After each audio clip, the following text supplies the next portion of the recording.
In this episode of the podcast, we're talking to two of my close friends who I've never actually met in person, if that is possible.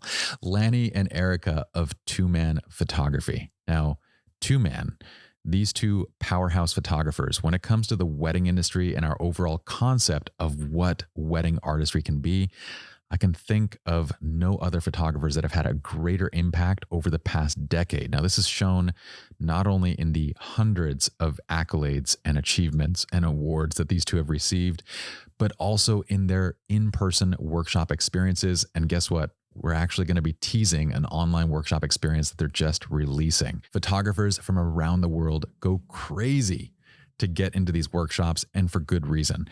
Now, in this episode, we're going to talk about a lot of different things. We're going to talk about Two Mann's journey, how they both stepped into the world of photography, their approach to photography, and the philosophy behind it, which really can be applied to anything. What it's like working together as husband and wife while also raising children, while also doing all the things that they do, their travels, their adventures, everything. You're going to love this episode, so let's jump in. This is the TSS Podcast. It's a place for authentic conversations to uncover the stupid, simple truths that help us succeed in business, create better relationships, and lead more fulfilling lives. Welcome to Think Stupid Simple.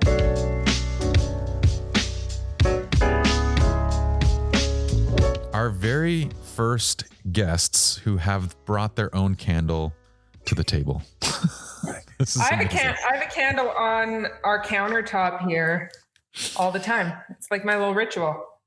Okay, so my friends, I should give a little context for this. Now, you guys, I've already done this beautiful intro for you. I will film the intro after. So just know that when this drops into this place in the conversation, the audience knows who y'all are.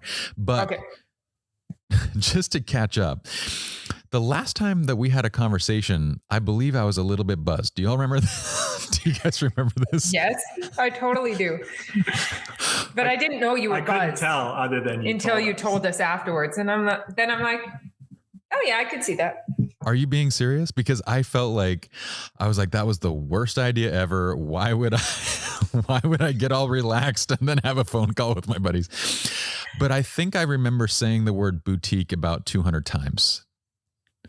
I'm sure you said that word, but that's not what I remember. What do you guys remember? Please tell me. I remember, I just feel like you're one of the most open and honest people in this industry that we can ask questions to. And I just remember you giving us good advice and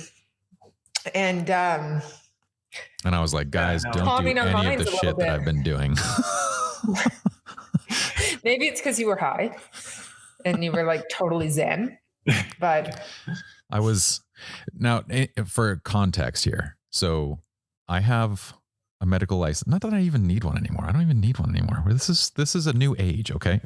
But, my doctor, has given me the kind of, okay, you have ADHD, so a puff every now and then might help you out. So I actually do have a puff, like usually in the evenings. And just so you all know, that was literally one puff, like one cough, like, and that's how messed up I get. Like I am the world's worst lightweight when it comes to anything. Oh, you give me like you're probably not as bad as I am. Really? Like, listen. Last time I've only tried it a few times and I'm never doing it again. Because last time I tried it, I couldn't get to sleep because I was worried that I'd stop breathing. Like I had this incredible anxiety that if I go to sleep, I might stop breathing and I might die in my sleep. So I had to wait until it completely wore off before I could go to sleep. Yeah. So I'm like, paranoia is real. Oh yeah. Like, yeah. I'm gonna tell a little story. We're gonna find out if Yen gets upset with me for telling this story. But we'll figure that out later. Yeah. So I have my puff, like my typical evening puff, and then I'm getting ready for bed. And Yen is getting frisky and she's doing like a little bit of like role playing. And the paranoia sets in when she goes like, she's like, oh, you've been working long hours and need to relax, don't you?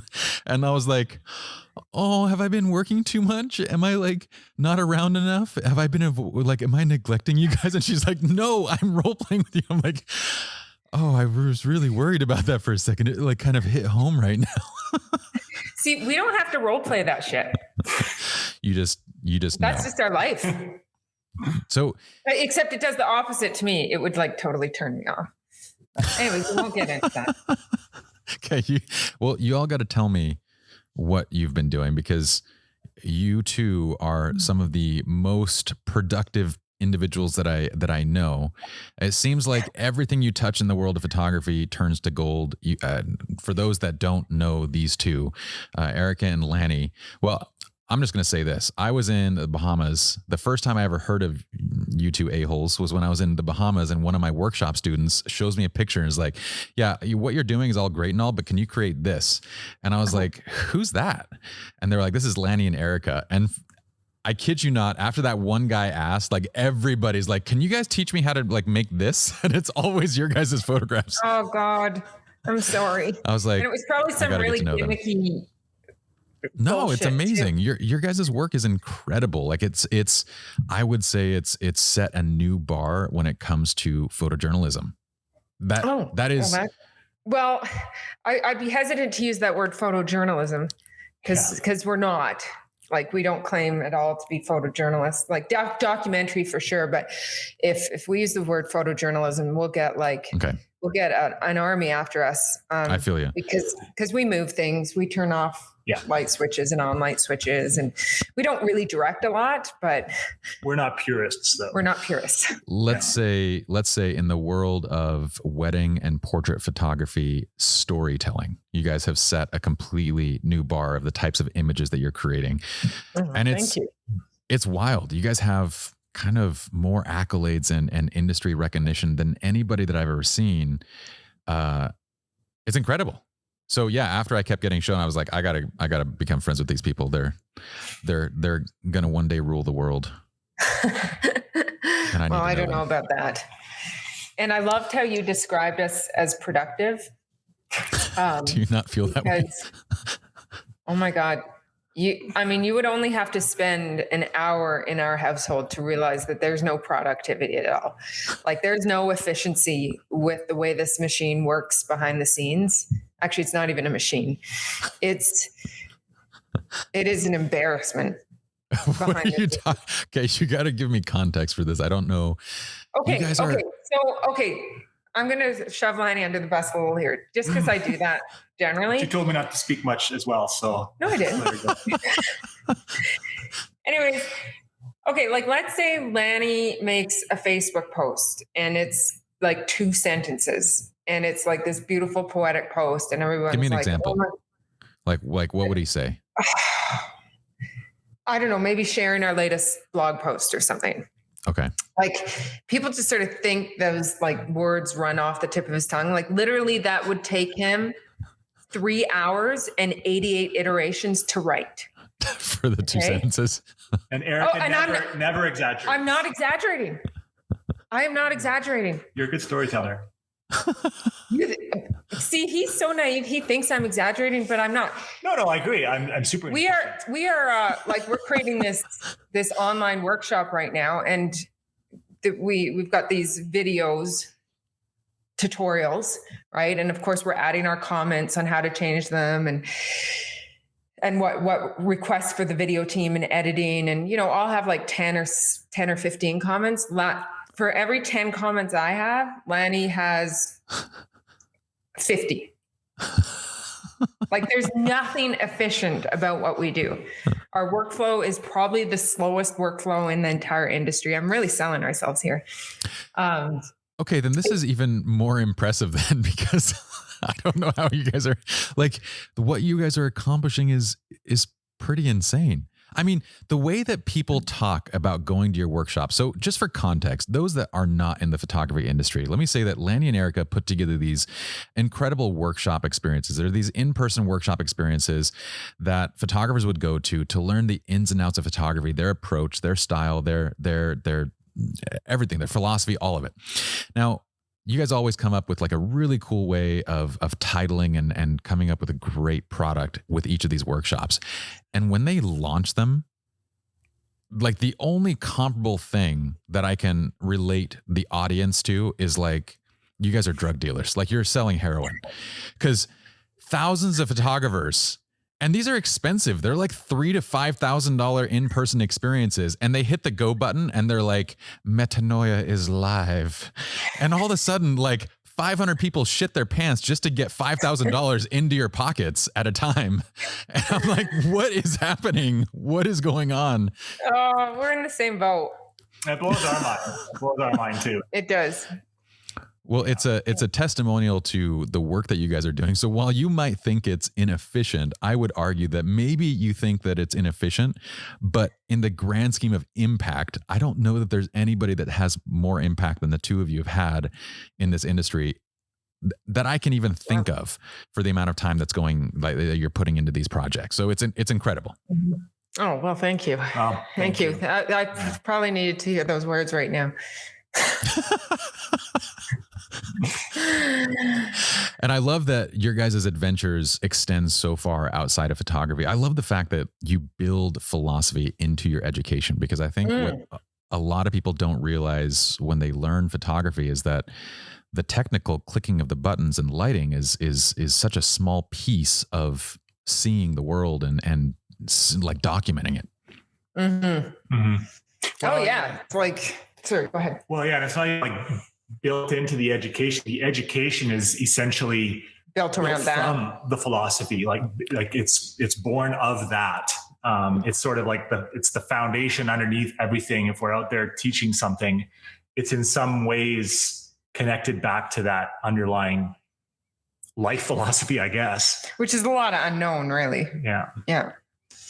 Yeah, it is. But I noticed that your workshop attendees, they leave and they have tools that carry with them, not just in photography, but in life. Like you can see a transition in the way that they see the world from the experience that they get from the workshop. Yeah. Yeah. Oh, for sure. And I mean, I just taught grade 11 photography, and I got taught grade 8 photography to my daughter's class. And it was the same thing. Like, if you guys go and make pictures with what you learned, great. But if I can shift the way you see and experience the world, even just like by a tiny little shift in trajectory, I mean, that's going to have way more impact on you and your clients and your family and your kids. And that's just good. That's what we want to do, is we want to impact the way people see and experience the world. Yeah, it doesn't require a huge paradigm shift, right? It can literally be just if we can tweak the right things in the right way, that slight shift is just, can send you off in an entirely new, a new direction. Mm-hmm. And we've had someone take our workshop, and this sounds counterintuitive, but it was almost one of the biggest compliments we ever got. And she figured out in our workshop that she wanted to quit photography, and that it wasn't the modality that she wanted to use going forward in the world. And is this Zoe? What's that? Is this Zoe? No. Okay, someone else. Zoe had already figured that out. Zoe had already figured that out. But no, it was someone else. That's rad, though. That realization through our workshop. But it's interesting to see the outcomes. And those are the outcomes that we find most inspiring when we see and hear about how it's fundamentally changed the way that I see the world and the way that I exist as a human. But 100%. That's the hope. Like the hope is for those 3 days at those workshops that we just like grab your photography by the shoulders and give it a really good shake, like shake up the snow globe, and then where things fall, it's going to be new and hopefully exciting, right? Mm-hmm. Yeah. Different. Mm-hmm. Yeah. Well, it's incredible. And I have many, many questions. I want to start with kind of how do you guys think of, deriving the content for these workshops? But I kind of feel like to get to that place, we need to start with like, what made you guys want to be wedding photographers in the first place? How did you guys even get into photography? Okay. Well, that's a long question, but the short answer to that question is that we've never wanted to be wedding photographers, and we still don't want to be wedding photographers. And quite frankly, I don't know what I want to be when I grow up. Like I literally don't. And now, photography. Girl, I don't know if you saw the invite, but it was a 2-hour long conversation. So please give me the long version. What is the long version? Well, the long version is that photography, well, any profession really is, and maybe I'm just spewing bullshit here because I haven't found my right path, but really it's just a vehicle in which to be a good human. Yeah. And that's it. And to continue to grow and develop in lifelong education, not in sort of how to use your camera, but those, what Lanny was talking about, those nuances and how to see the world differently, how to understand our thought processes and empathize with people and see moments and see reactions and see the magic that exists in the normal and the mundane. And if I were to boil our photography down to one thing, I think that's what we both strive for, is to not show necessarily extreme and unexpected events, but to show the extreme and unexpected in mundane moments. Yeah. In the moments that we all take for granted every day. Yeah. Extreme unexpectedness of normal reality.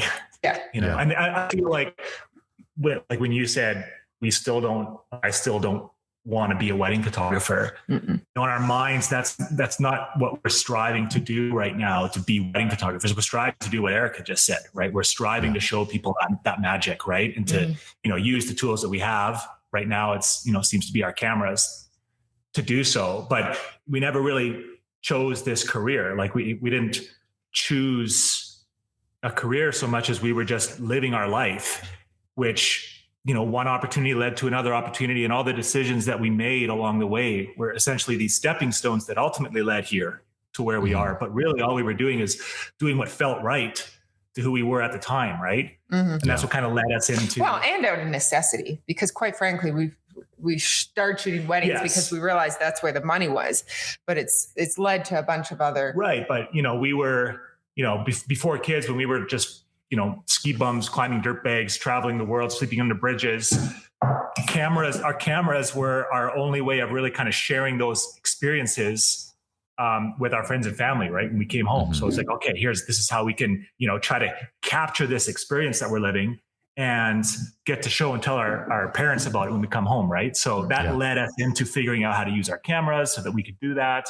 And invariably that sort of started to carve this path towards weddings, And I will say, because it's super easy for us to sit here and say, oh yeah, our guiding principle or our guiding values are about showing the magic of normalcy. And it's easy to envision us at a wedding, like sort of in this state of euphoria, seeing magic and but it's not. It is like fucking hard work. Sometimes it's soulless. Sometimes it's why I love you. I probably question my career choice every single wedding we shoot, as does Lanny. Question our life partner choice every time we shoot a wedding. If we make it through a wedding without one of us telling the other to fuck off, then we did pretty good. Yeah, it's true. You guys are rock solid. And I love the fact that you're completely open, but I don't want to get sidetracked here because I want to ask a bunch of other questions. But so I love the way that you have described photography, because I don't think you can be more right about that. It's a medium, it's a lens to see the world with, and you can change your mediums multiple times throughout your life. It doesn't have to be this thing that you're kind of pigeonholed into, although that's what it feels like society, and especially social media, on Instagram, I got these messages that are like, you should really just stick to posting tips and stuff. And I was like, F you, dude, I'm literally going to do the exact opposite of what you just said. So I was like, I wrote a post that's like, I'm going to just start posting all my shit, everything. Jesus, what is with people? Okay. But that's what everybody wants. They want to be able to compartmentalize and see and say, I go to Lanny and Erika so I can learn about wedding photography. But in reality, people walk away from your workshops learning about life, how to see life, how to appreciate learning how to appreciate the mundane moments is not a photography lesson. That's a life lesson. Exactly. Mm-hmm. Well, and I think that's an artist lesson. That's art, right? That's what authors are trying to do.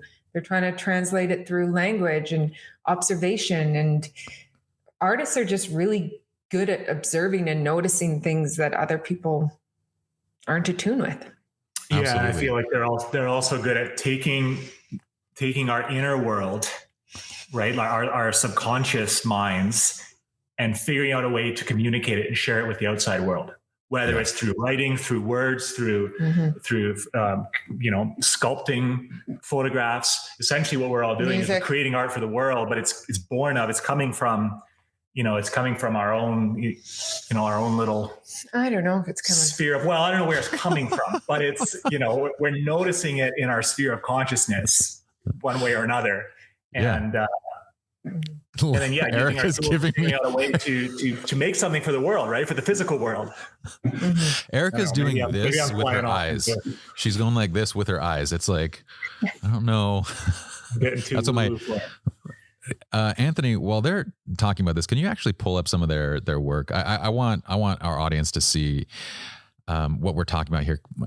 So this is just this is going to cycle through, right? So maybe find yes. Go down and let's choose the picture with the balls right there, between the legs. Yes, the ball sack, the rimlet ball sack. This, I mean, this, like when I think of how you guys see the world, I think of balls. Oh, Jesus. I'm just kidding. But I think of angles and stories that are completely, and you can flip to something that's not balls now, Anthony. But I think of like things that are so, they're mundane moments that are just made incredibly amazing. Like go back to that last black and white, for example.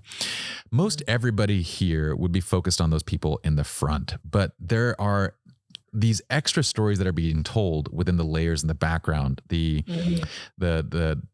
girl and the boy in the back, but then also the bride and groom the bride and her father that are watching. If that is the groom, then I apologize. No, it's the father. You're right. Okay. And then pick that image that your mouse is over, Anthony, like the one with the guy pointing to the right, to the very right. Like who would think that just a moment kind of hanging out with the boys could be this? You know what I mean? Like it's such a, you can see I know what you're saying, Lanny, when you talk about kind of this inside thing, because I can see the way you two see the world from the photographs that you shoot. It's very unique. Yeah.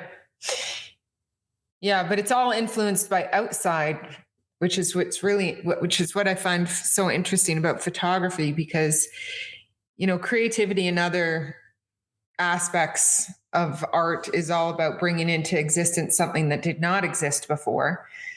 Whereas with photography, it does exist. You just have to find it. Yeah. Right. Notice it, be attuned with it. And be open to the energy of it, And then when you notice it, you need to want to make it happen, right? Like some of those examples you were showing, like first you have to see it, right? Notice the potential, but then in those cases, you have to be willing to work really hard to make it happen, for it to line up, for the patience that's involved and the commitment that's involved to like, okay, the shot is waiting for me. I see the potential for luck to strike here if I can be in the right place at the right time and if things line up. So there's a lot of it boils down to just really wanting to work for it.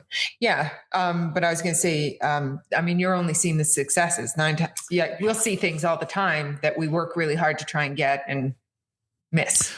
We'll give everyone an idea, right? Yeah. Give everybody an idea of how many, luck is this combination of being prepared, being there at the right moment. It's a combination of things, right? But you guys are also snapping enough shots to improve your luck, to improve the chances of catching these moments. So why don't you give everyone an idea of how many shots you might take given in a particular day versus how many you might deliver? Yeah, so we take, that number has increased since we started shooting Sonys and silent shutter, because we can't hear the shutter anymore. Yeah. But I'd say probably anywhere from 15 to 20,000 is what we take. And we did it between the two of us. Yeah. On like a 15, 16 hour, like full day. Yeah. Our record was a Indian wedding. And it was 42,000. Wow. Over 3 days. Yeah. 3 days. So probably like 1,000 images per hour, basically. is what Well, I'm hearing. it's Right, very but it's hard to like that. Not linear. This is what people do. It's so funny because when they hear how many weddings or how many pictures they take, they do the math and they're like, okay, I'm going to divide that by the amount of hours. And I'm going to divide it by them, and then I'm going to divide it by the amount of minutes. So you're making a photo every 5.2 seconds or something like that, or whatever it is. Yeah. And obviously we're not, like, we're shooting moments and we're shooting arcs of through the moments. The moments of the arc of the moment. So stepping on the gas a lot at certain times. A big burst of images. Yeah. So there's times when we might not be making any frames. We're still paying attention. The camera might be up, but we're not necessarily making any exposures. Yeah, it's definitely not it's very strategic. So I mean, the hope is that if we are making another frame, it's somehow an improvement on the previous one. So the moment is stronger, or has the possibility to become stronger, or we've tweaked the composition to improve it, or the light's better. So it's, I mean, I think it was Kirsten Lewis described it well. She said, shoot more, less often. That's a good way. There's a lot of, strategy at play there, but it does boil down to, what's the probability in a way. Sure. The analogy we'll often use is it's like we're buying lottery tickets, right? Buying lottery tickets. Increasing your odds. I mean, Anthony, can you cycle? Just feel free to flip through their work while we chat about this, because I want people to see, like, so 15,000 to, let's say, 20,000 images on any given full length day. And what of these? How many of those would you say you would typically deliver to a client? Like, they're going to see about 1,000. So about 5 to 7% usually, ish. Yeah. Because and then we blog about 50. Yeah. And that's what I think is, that's crazy. Our future clients, anybody that's going to our website, they only see about, what's the percentage? What's 50 out of 20,000? That's less than 1%. Yeah. So less than 1%. Yeah. The curation is a big part of it. It's huge. Yeah. And I don't think a lot of people understand this blend between, like, there's having the technical knowledge to be able to execute. That's layer one. Layer two is being able to be in the right moment at the right time. Layer three is probably seeing the world from a different perspective. And then the fourth step in this process is giving yourself enough opportunities to actually get the shot. And I think people, even if they get the other three right, they rob themselves in that moment by saying, I only want to shoot 1,500 images today. I'm only going to shoot a certain number. I see it in forums all the time. Like, people complaining about their second shooters cards. Oh, my second shooter give me 4,000 photos I have to cull through. Yeah. I never comment because I never want to get in those Facebook dramas, but I think about making a comment. Yeah. Yeah. There's the common misperception that, spraying and praying. It's spraying and praying, right? The more photos you're taking, the more you're spraying and praying, but you can still make a lot of photos with deliberate intent and purpose. Although we do, what you're doing. We have accidentally shot details on rapid fire. Well, the work that you guys do is amazing. And I think it's important to see, like, there's a lot of pieces that go into this that I feel like get very easily overlooked, like not understanding how many times you set yourself up for success on any given day, let alone your background and experiences that are going into this. I can see your love for adventure. Like, you say that you guys were ski bums, which I was also a ski bum, by the way. Oh yeah. But I can see that sense of adventure. No, so I grew up in Utah. We had some pretty dang good snow over there, but I still have yet to go skiing. One of the places I've been wanting to go is Banff. Yes. I've been there, but I've never been able to ski there. That's where we live. Is that where you guys are? Where we live. Yeah.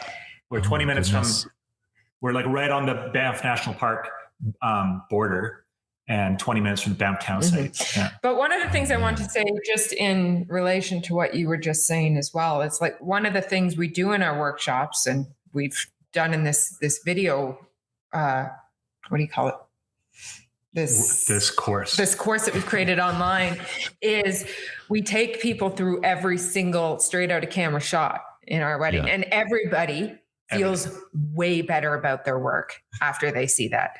Because it's not just in the shooting, it's not just in the art of seeing, it's also in deciding what you're going to show, right? Like we kind of feel like we fooled the world a bit, and we have.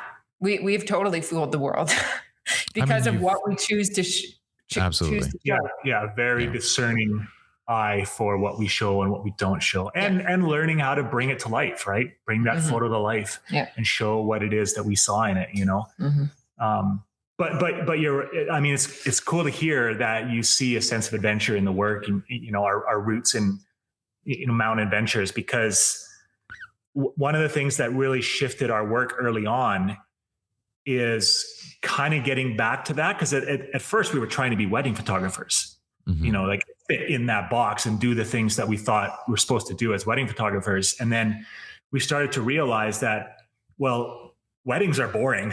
Actually, on the surface, compared to adventure sports, the things that are happening are actually quite silly and boring. But then we kind of shifted our focus into seeing the things that we did find interesting at the weddings. It wasn't the pageantry and the details. It was, in some cases, like the environment that they're in, or, crazy family dramas, or little subtle things that once we like stopped getting distracted by that surface pageantry, and we started to see images that did excite us, that did like speak to us. And so I think that's where that sense of adventure. I think wedding photographers often, I mean, we're guilty of this as well. We get distracted by the pretty. And what we need to be looking for is the beautiful. And something doesn't have to be pretty to be beautiful.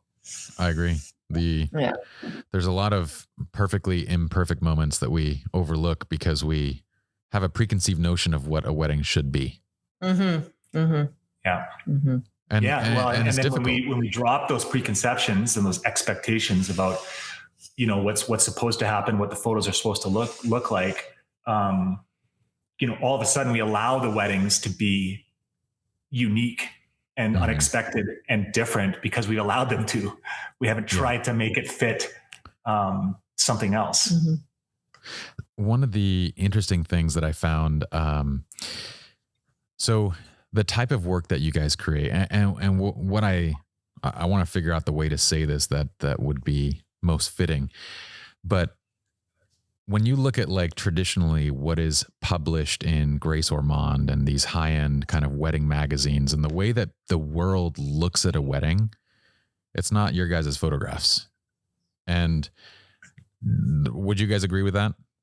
I've actually got a story about Grace Ormond, because we had Grace Ormond reach out to us very early about they wanted to shift their perspective, and the lady that called me, can you just their audience? I'm just supporting your story here, babes. You get me off. Don't worry. The lady that called me, she's like, Grace Ormond looked at your work herself, and she's like, this is what we need. This is different. And she's like, totally. I'm like, she got me all riled up and excited. And then I started to submit weddings, and the first one was rejected because the bride wasn't beautiful enough. Were their exact words. Pretty much. The bride was not pretty enough. And I pulled out of that so fast. But I'm sure I could come up with a really good pun for that, but that's what. I would agree. Like all of those examples you just listed, those traditional kind of gatekeepers, I would say, we definitely don't fit that mold. And so where I'm going with this is like, it's very interesting because the type of work that you create, it brings aboard a client that sees the world in a very similar way. In my mind, at least that's the way that I think that this would happen. And what I think I made this guess last time that we talked. I wanted to put you guys into one of my presentations. And so I had a conversation with you guys, and I said, if I had to guess, I would think it's other artists and creatives that are hiring you guys the most. And you guys said, yes, most of the time it is other artists and creatives that are hiring us. Is that still correct, or is that? I wouldn't say most of, as in, the so I should probably change my presentation. But relative, I would say relative to most other wedding photographers, yes. We basically, I feel like we get two main types of clients. The one type is the person that really values good photography and has very similar values to us. They're not about the centerpieces. They're about giving their guests a really good experience where everybody has fun, and it's all about the experience as opposed to the pageantry. And having photos to help them remember that experience. Yeah. And then the second type of client is the one that hires us because they think we're the best. Okay. And we shoot those two weddings the exact same way. Mm-hmm. Yeah. We don't change the way we shoot, but there's definitely a difference between. So one client has bought into the work, like the work itself speaks to them. And then the other client has bought into the propaganda. It's the credentials that speak to them. Right.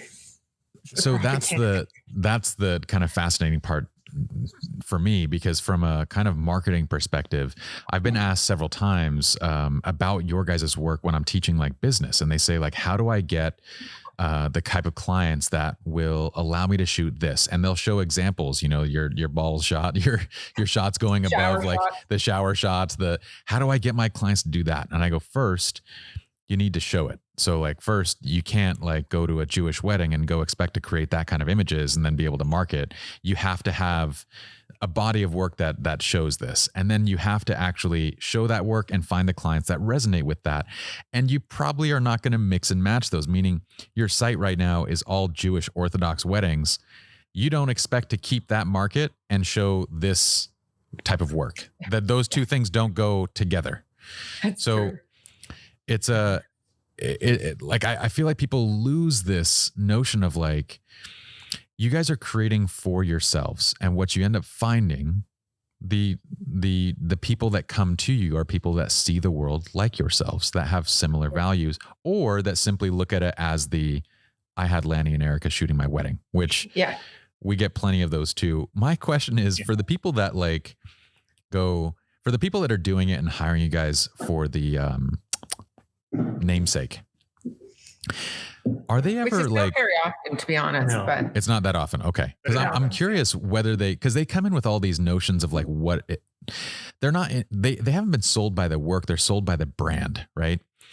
So when they see the work, are they thrown off when they're like, oh, I didn't get traditional, like where are all my traditional family and bridal, portraits and the shots that I would put into, Grace Ormond? Where are all those? Do they ever come back and say? No, because early on, yes, but now we've got a whole strategy in place to prevent that. So regardless of why they've found us or chosen to inquire, they can't hire us until we have a face-to-face conversation about their wedding. And that's our opportunity to be completely transparent about our approach, right? Set the expectations. Exactly, about what to expect from us. And as we're doing that, one of two things is happening. Either A, they're like, yeah, that makes sense. That's what I want. Yeah. Or it becomes blatantly obvious that we're not the right fit and they don't hire us. Mm-hmm. Yeah. And so often, but we do also, we take all the family formals and bridal party shots and all that sort of stuff.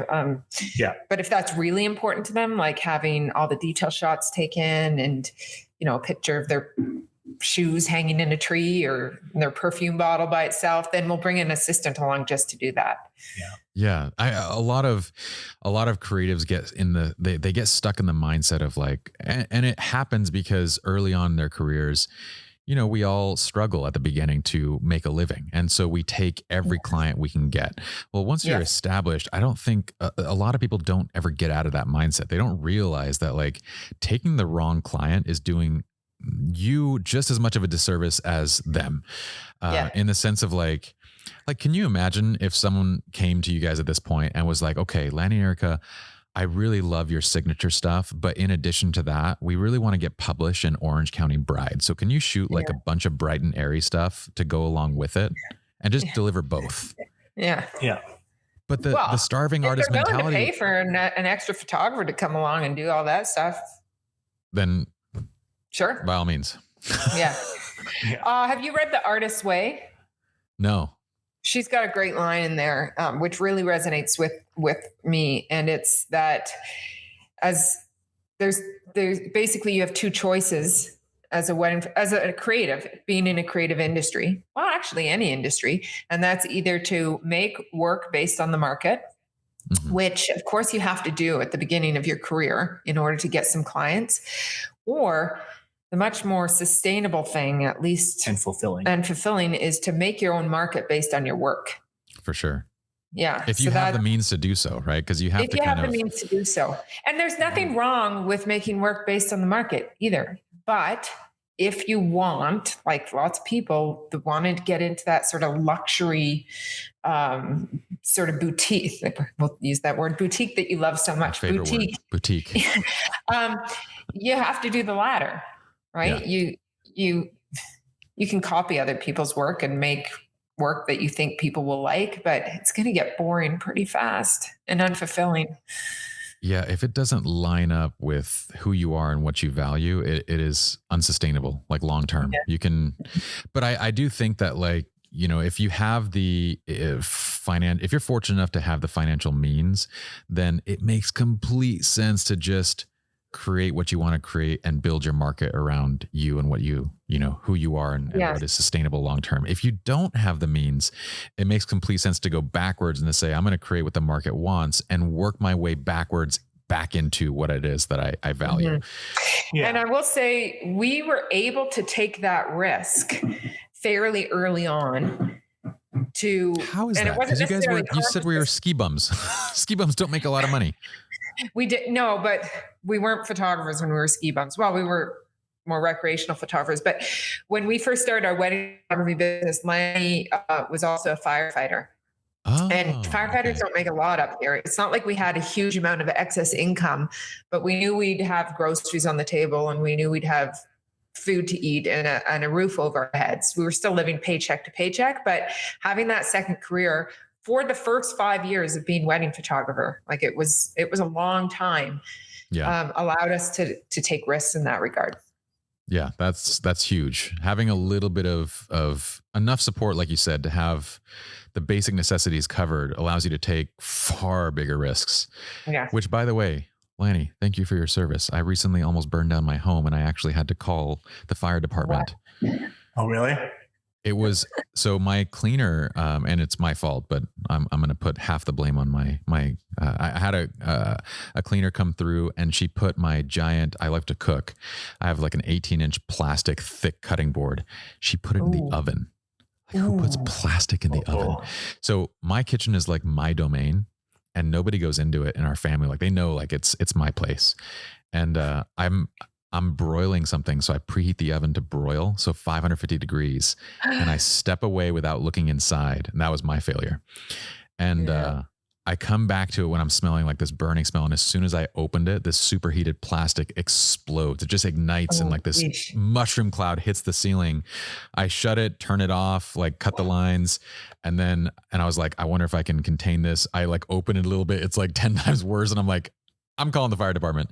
Anyway, they were there in like 5 minutes, dude. And in 40 years, almost 40 years at that point, I had never once needed emergency services.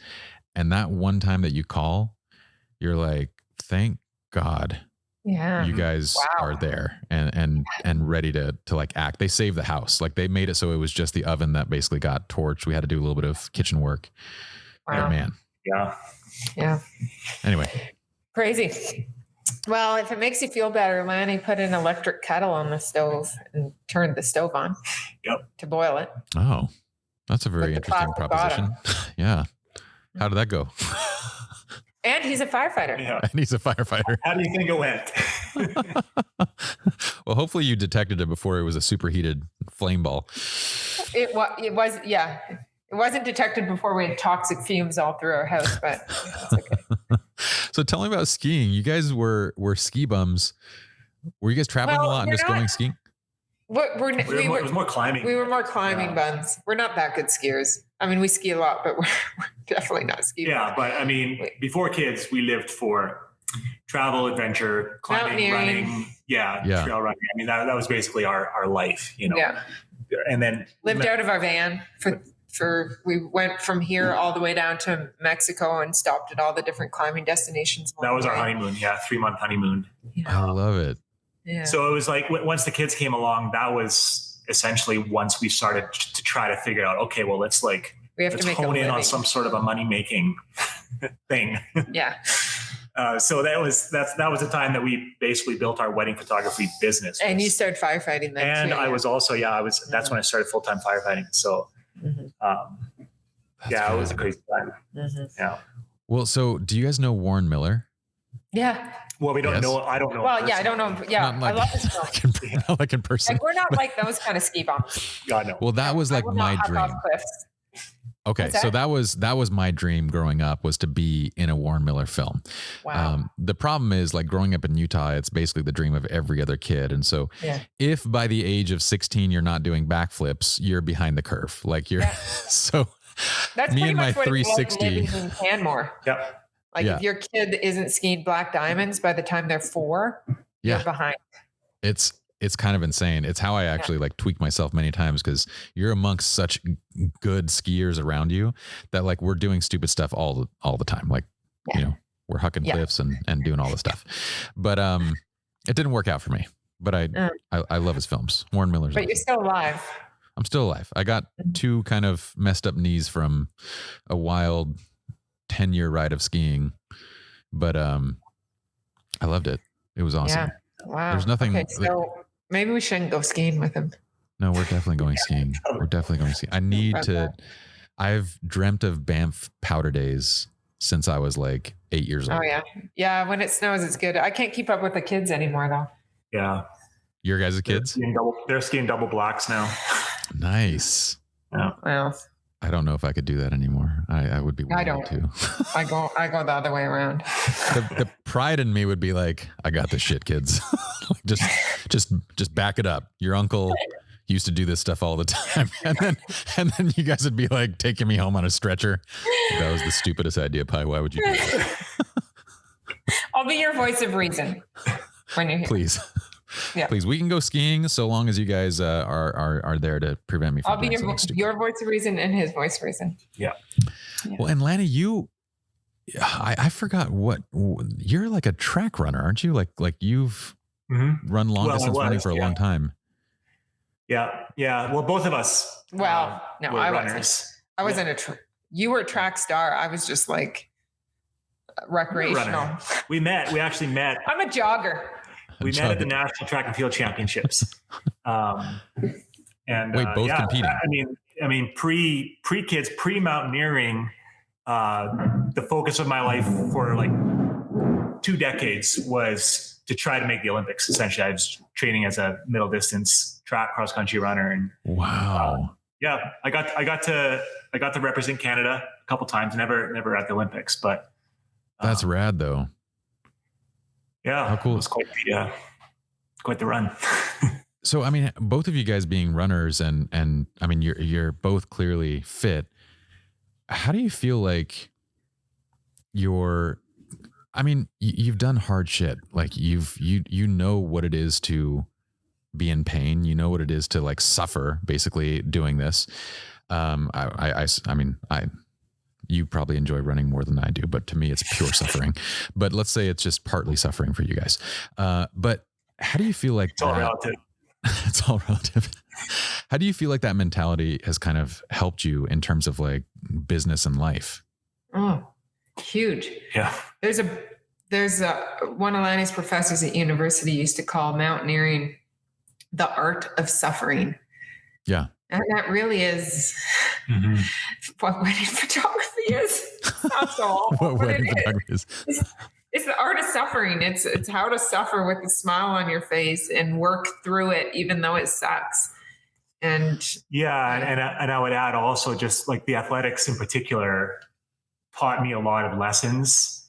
My biggest lessons in life probably, and around the idea of how to commit to something, like how to go all in on something, and that sort of pursuit of excellence. I think that's kind of what drove me into that. And so it's a big fundamental part of, unfortunately, everything I do in life. If I care about it, it's all in. I'm all in or all out. So, which I'm not saying that this is a strength. It's a strength and a weakness. Big weakness as well. Yeah. But you know. don't you feel like, and you guys can correct me if I'm wrong in this, but I feel like from what I've seen in the world of creative professionals, photo, cinema, everything, the ability to suffer and stick with something is missing. Like I can always tell very quickly who gained that ability through sports and other activities and who did not. Mm-hmm. Mm-hmm. It's true, because a lot of people are just looking for a formula to follow, for sure. Like it's an important, I feel like it's, because if I reflect back on my time as an athlete, it wasn't the racing itself or the, winning itself that drove me to train the way I trained for so many years. It was the training itself.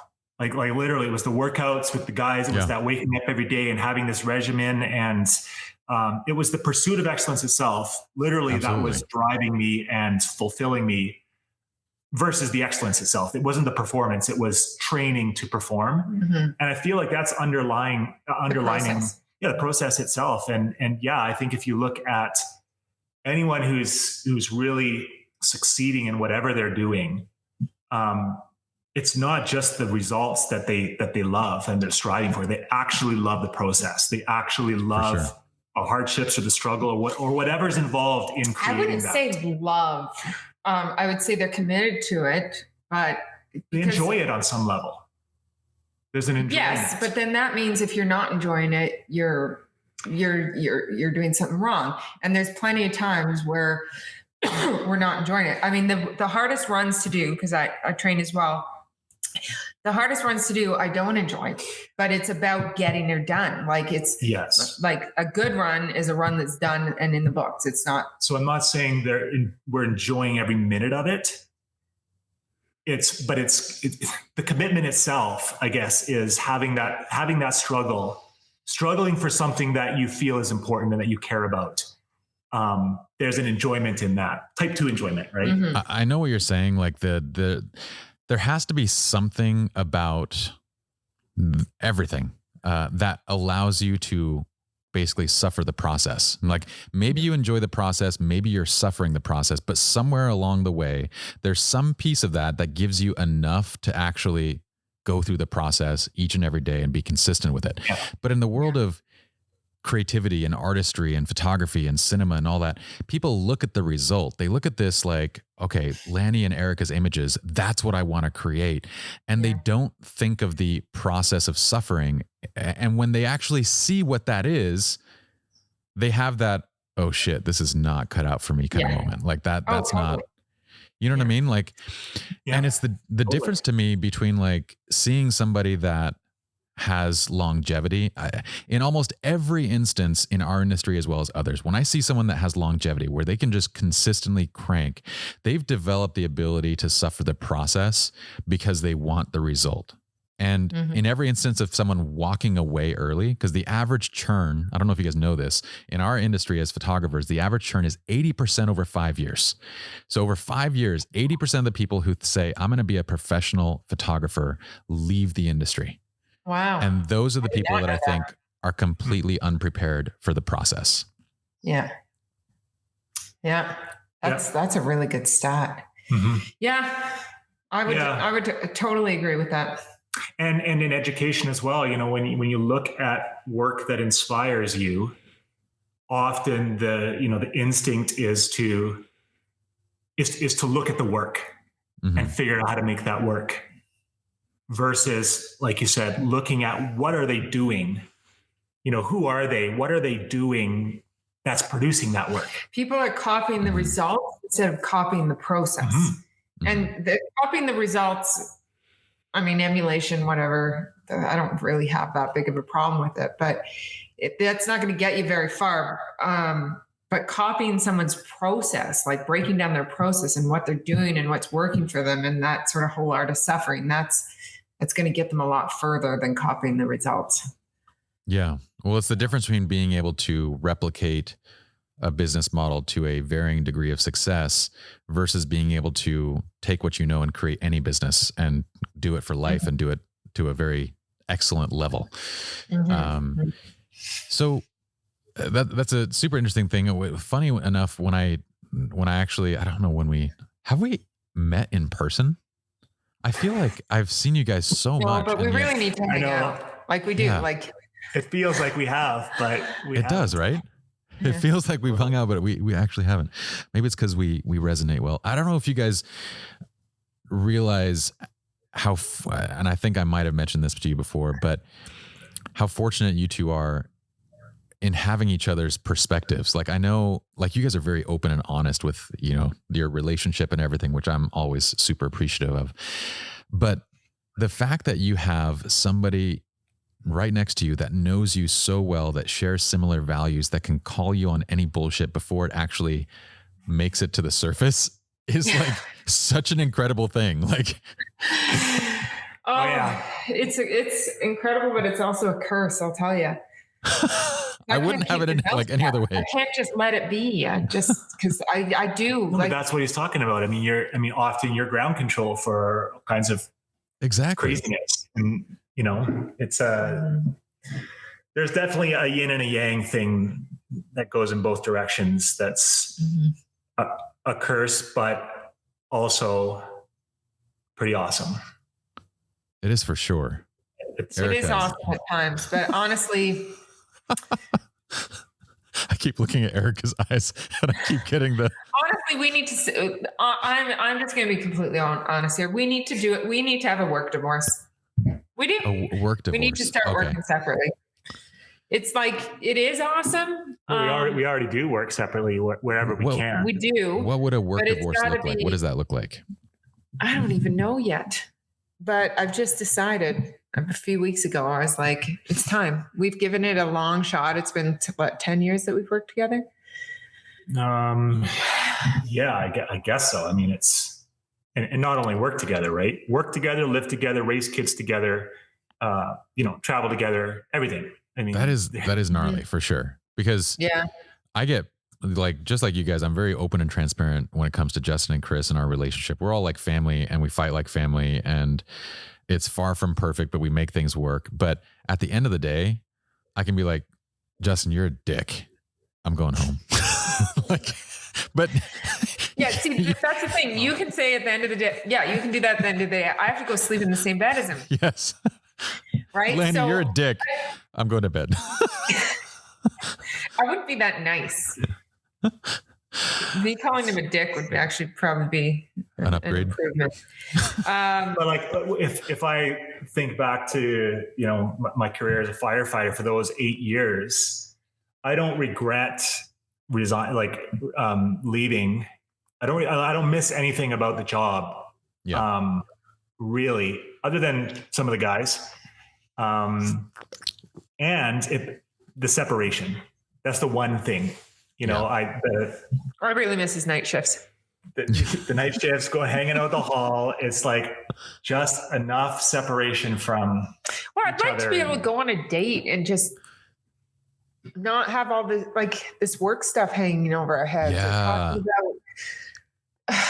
That happens with us too, though. Plus, authenticity is so big for me. Like it's a huge part of.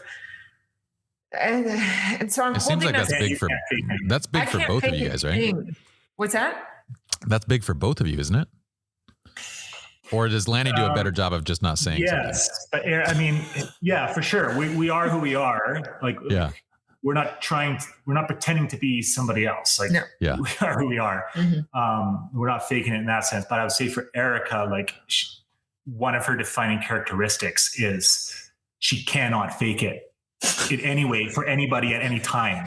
It's complete, honest, complete, unfiltered, raw honesty. And it just comes out there's no holding it back, and there's no, it's true, dancing around it. So, well, that makes me feel good, because you wouldn't be on this call then if you didn't feel like it would be okay then. No. Yeah. Well, that's why I'm saying, I could easily sit here and say, it's a beautiful thing to work together. And of course there's beautiful moments, there's these great moments where we're in sync with each other. And in so many other parts of my life, like those 10% of magic is so worth it for the 90% of shit. I don't know if that's the case with a marriage. I think there should be more I don't want to use the word should, because I think every marriage is different as well. But I think we need to connect more outside of work. We need to connect more. For sure. There's certain truths to that where like Justin, Chris, and I can very easily, when we're hanging out casually and socially, fall into business conversations, and we try to avoid it, but it happens. But let me give you the flip side, because you guys have been in this for so long that you kind of see it from this very specific lens, right? I can actually give you the exact polar opposite scenario, which is what I had with my ex-wife. My ex didn't really know what I was doing. Like, she had kind of no interest in it. Our lives were kind of almost completely separate, with the exception that we came home to the same place. And when I would explain what I do or try to incorporate, then it just wasn't an area of interest for her. She didn't necessarily know what it was to educate or teach. She didn't really know that like I went on to Creative Live and like taught on, large platforms. And so at the end of the day, like, each of these wins that I had, I didn't have anyone to like celebrate or share it with. So I would, at the end of every win, I would call up Justin and I'd be like, I just did this. And then I would go home and just kind of stay quiet, because like I couldn't celebrate that in our home. So like the opposite of that, like living, is like this kind of living separate lives where like you don't, and there's probably this healthy balance where, it's like, okay, let's set certain boundaries. And we try to set boundaries with, who does what. This turned into a couples counseling session, but I guess my point is, you can honestly, always, you can dial back what you guys want to dial back. I couldn't ever dial up what I wanted to dial up, if that makes sense. Yeah. So like, you're in a great position, is what I'm saying. But I get the frustrations. I like that you guys are so transparent with them. Struggle is real. Yeah, but it's more of a struggle for me than it is for him. Well, maybe I'll speak for myself, but I do understand how lucky we are. I was joking, by the way. But it is. Oh my goodness. Okay, so while working and trying to murder each other, what are you guys working on right now? Like, what is the next thing? Because I know that you guys have something that you've been, you've been holding close. Ironically, we've been busier, working harder than we ever have. But not more single-mindedly and focused than we ever have in our entire career. That's awesome. Not generating any revenue right now while doing so, but creating something. And assuming that thing is out there in the world, or coming out into the world once the world hears this, we can share what it is, right? Well, I already have talked about, Wait, what is it? It's well, essentially what it is the metanoia experience, our 3-day in-person workshop. We've been trying to figure out, and I think we've done it, a way to take that experience and deliver it online, essentially. Oh, very cool. For more photographers, and without us having to travel all over the world to do so. Well, because we want to be at home more with our kids.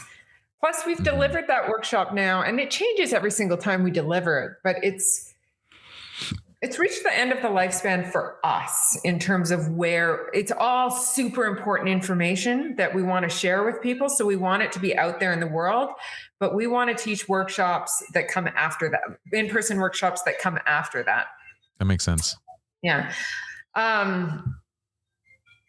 I don't know that people understand what that means. Hearing it from a standpoint of another educator, I know exactly what you're talking about, because when you design a workshop experience or a piece of education with your guys' stuff, like these in-person experiences, you're delivering it repeatedly every place that you're going, right? So it might have subtle tweaks and variations, but by and large, you're saying it's a concert. It's a concert that you're repeating across the world. Yeah.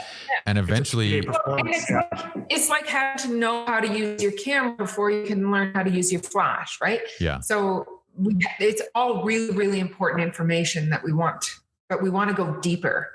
Yeah, absolutely. And we want to have that opportunity with people in the future, but first they need to receive all this information. Right. And we resisted for however many years intentionally. Like, we were asked to teach online all over the place. And we're so passionate about that in-person workshop experience that we didn't want to take away from that in any way. Yeah. And with our kids going back into school, because they were traveling with us, and so we had them with us. But now that they're older, they're back in school, it made sense to figure out a way to not have to be traveling so much. And then we started to realize the potential of not only, if we do it right, if we bring in the right team, we can capture all of this content and deliver it the way we would at a workshop. But better. Like, we realize there's all kinds of untapped potential that we're confined. When we've only got 3 days in one location in person, it's like drinking from a fire hose for 3 days. And we're realizing now with this new format, this is like a university semester where we can deliver things at the right pace with the right amount of space to process and to practice, to dial it in.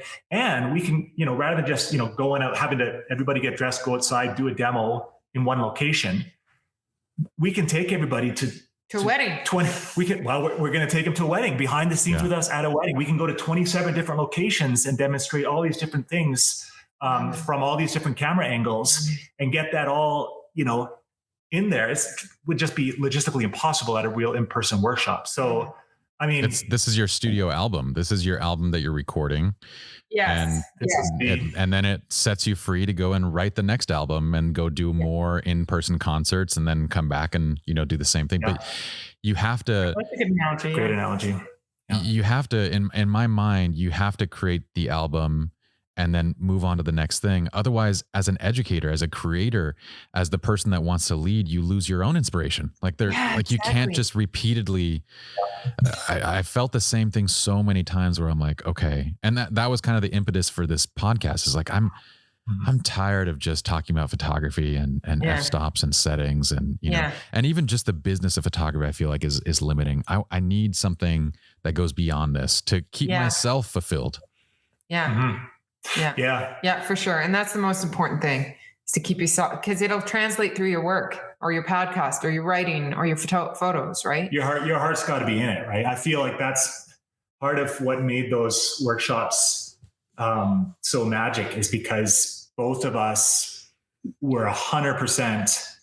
I mean, our hearts and souls were just poured out at every one of those, Mm-hmm. And I love that analogy. It's like, that was the debut album, I guess, or Balls Out, Metanoia. That was the debut album, and this is the follow-up. This is the song, right?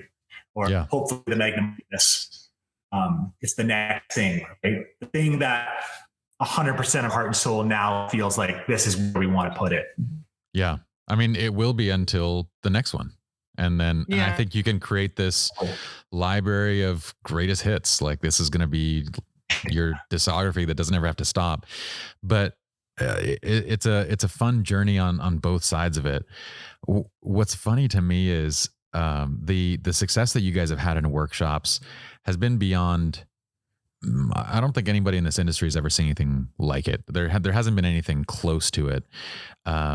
What's funny is when I see all these people trying to replicate it, and I'm like, good luck.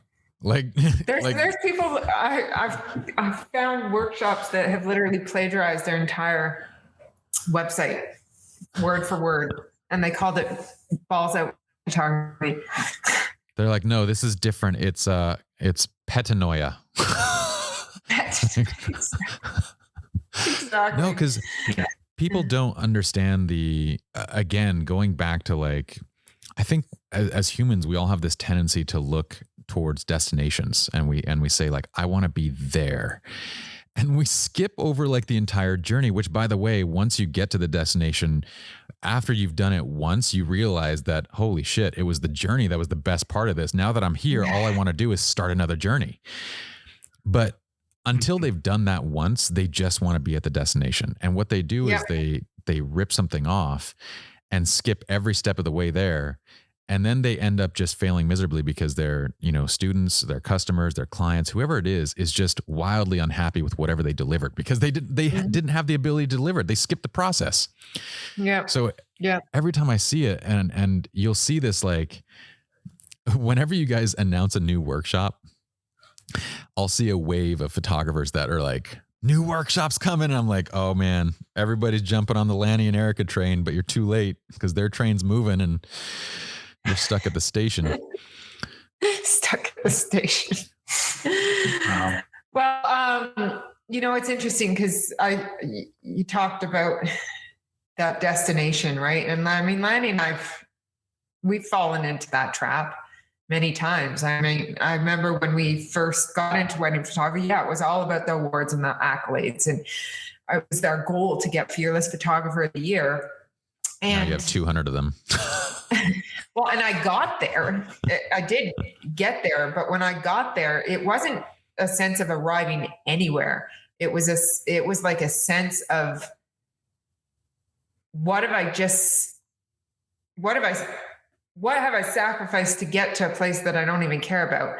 Not that I don't like Fearless Photographers. I think they've done for the industry in terms of changing the trajectory of wedding photography. But you're talking about awards in general, but specifically that one, because the work that I won Fearless Photographer of the Year with, I was not proud of at all, because it was work that was good enough to get me attention to photographers and work that was good enough to get me Fearless Photographer of the Year, but it was work that didn't speak to my soul in any way whatsoever. It was all eye candy.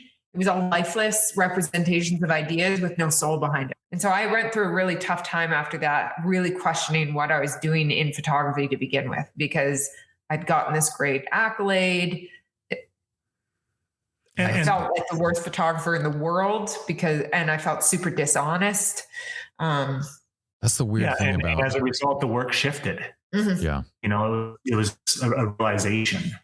Mm-hmm. I feel like the work matured and grew into different places because of that. Yeah, for sure. Yeah. And it's kind of a reflection of the goal, again, the result itself, if it's not the right motivation. Right. But it's interesting. Mm-hmm. I say that this is a human thing because we all tend to, it is human to look at this destination and kind of overlook these steps in between.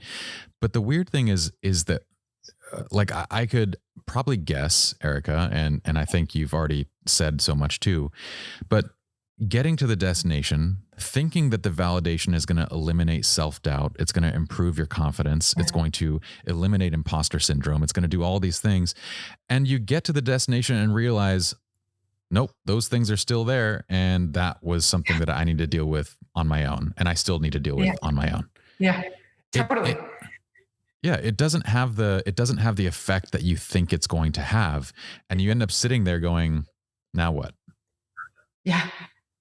Yeah, exactly.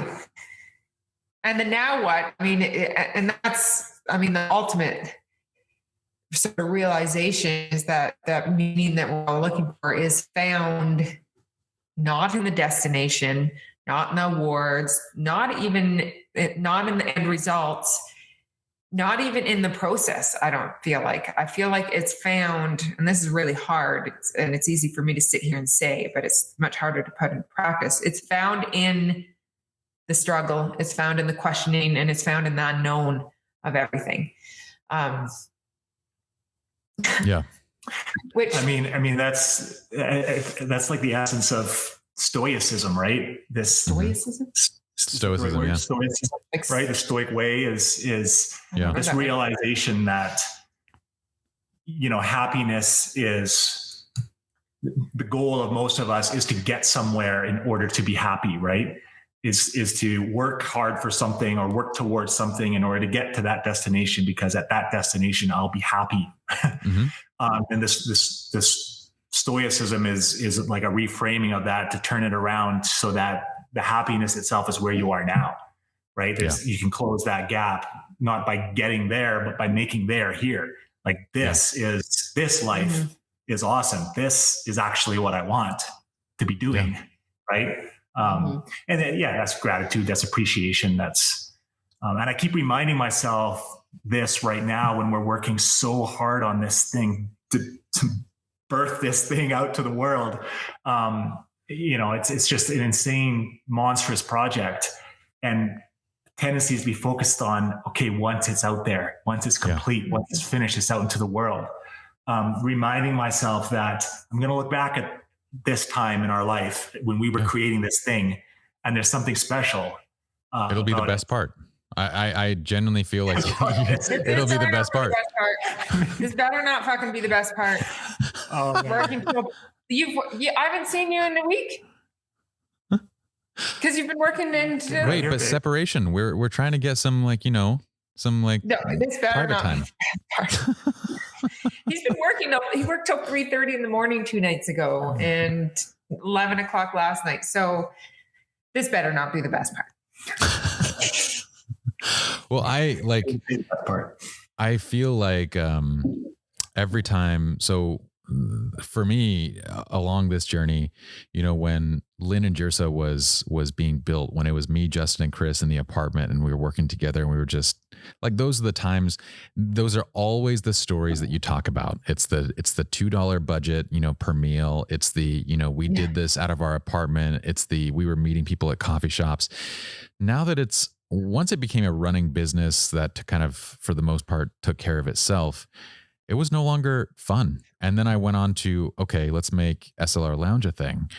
And now it's just kind of this thing that needs to be supported. And to be honest, it's no longer fun. And so now it's like, well, let's write a book and make a podcast.